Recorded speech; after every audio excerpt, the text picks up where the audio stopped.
Anda kembali di Kompas Siang. Saudara, di tahun ajaran baru, 3 sekolah dasar negeri di Kabupaten Blitar tidak mendapatkan siswa baru. Hal ini diduga lantaran tidak ada potensi siswa atau anak yang memasuki usia 6-7 tahun di kawasan sekitar sekolah. Ruang kelas 1 di SD Negeri 4 Kalimanis, Kecamatan Doko, Kabupaten Blitar sepi karena tak ada siswa. Ruang kelas ini, saudara, kosong tanpa ada kegiatan belajar mengajar siswa baru. Kepala sekolah mengaku penyebab sekolah tidak mendapatkan siswa baru lantaran letak geografis sekolah berada di pegunungan. Selain itu, berdasarkan data kependudukan di dusun tersebut, saat ini memang sudah tidak ada lagi anak-anak yang memasuki usia matang sekolah, yakni 6 hingga 7 tahun. Pihak sekolah telah berupaya untuk melakukan penjaringan dengan mendatangi TK di dusun lain namun belum berhasil. Tak hanya di SDN 4 Kalimanis di Blitar, 2 SD lain yakni SDN 3 Ringin Rejo Wates dan SDN 5 Sumberboto Wonotirto juga tidak mendapatkan siswa baru. Di SDN Kalimanis 4 memang sementara ini kami belum mendapatkan siswa baru kelas 1 karena apa? Penyebabnya TK yang ada di Dusun Tunggorono, ada 3 lembaga TK itu kelas B-nya kosong sehingga tidak meluluskan kelas B. Oleh karena itu kami, SD kami akhirnya tidak mendapat siswa baru. Itu yang mungkin karena perkembangan atau pertumbuhan jumlah penduduknya sedikit ya Mas, mungkin itu. Saudara, 3 sekolah dasar negeri di Kabupaten Blitar tidak mendapatkan siswa baru karena sejumlah kondisi. Lalu, seperti apa gambaran fenomena ini di lapangan dan apa langkah antisipasi serta kebijakan dari Dinas Pendidikan mengatasi hal ini? Sudah bergabung bersama kami lewat sambungan Zoom ada Pak Agus Santosa, Kepala Dinas Pendidikan Kabupaten Blitar. Selamat siang Pak Agus, terima kasih untuk waktunya di Kompas Siang hari ini. Selamat siang Mas Biji. Jadi Pak, tadi kita lihat di berita ada 3 SD yang tidak mendapatkan siswa baru. Nah, kalau dari temuan dari Dinas Pendidikan ini seperti apa Pak? Mengapa muncul situasi yang seperti ini? Oke, pertama karena kondisi geografis, ya, 3 sekolah tersebut terletak memang di dusun yang terpisah dari dusun yang lain. Ya. Dan yang kedua, dari sisi potensi anak yang matang usia sekolah yaitu lulusan TKB yang siap masuk ke sekolah SD kelas 1 ini memang tidak ada di dusun tersebut. Itu jadi temuannya geografis dan memang potensinya tidak ada untuk tahun ini. Berarti soal potensi itu memang sudah ada pendataan soal demografis di sana, bagaimana soal usia itu ya Pak, atau seperti apa? Iya, tidak dibuktikan dengan tidak adanya lulusan TK, meskipun di sana ada beberapa TK, tapi untuk kelas B-nya tidak ada.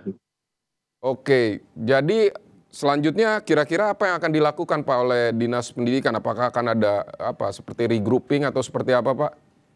Jadi kalau soal regrouping tentu itu salah satu opsi. Tapi kalau kita melihat lapangan Mas ya, kalau melihat lapangan di 3 sekolah tersebut, pertama potensi untuk kelas TKA, insya Allah tahun depan ini masih ada untuk anak-anak yang sekolah di sekolah tersebut. Terus yang kedua, kita harus memperhatikan juga geografis. Kalau misalkan di sana di regroup, nah tentu bagaimana dengan anak-anak nanti sekolah, kan lokasinya itu kan juga terpisah dari dusun yang lain. Kalau kita regroup nanti malah anak-anak tidak bersekolah, kan gitu. Jadi tentu regroup salah satu alternatif, cuma harus kita kaji terlebih dahulu aspek sosial demografisnya, aspek yang lain-lainnya, sehingga tetap ada jaminan bagi anak untuk dapat melaksanakan pendidikan.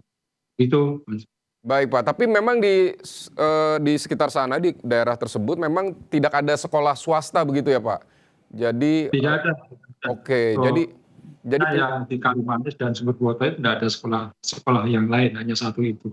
Jadi penyebabnya memang bukan karena orang tua memilih untuk menyekolahkan anaknya di sekolah swasta, tapi memang tidak ada siswa saja gitu, tidak ada potensi siswa di sana ya?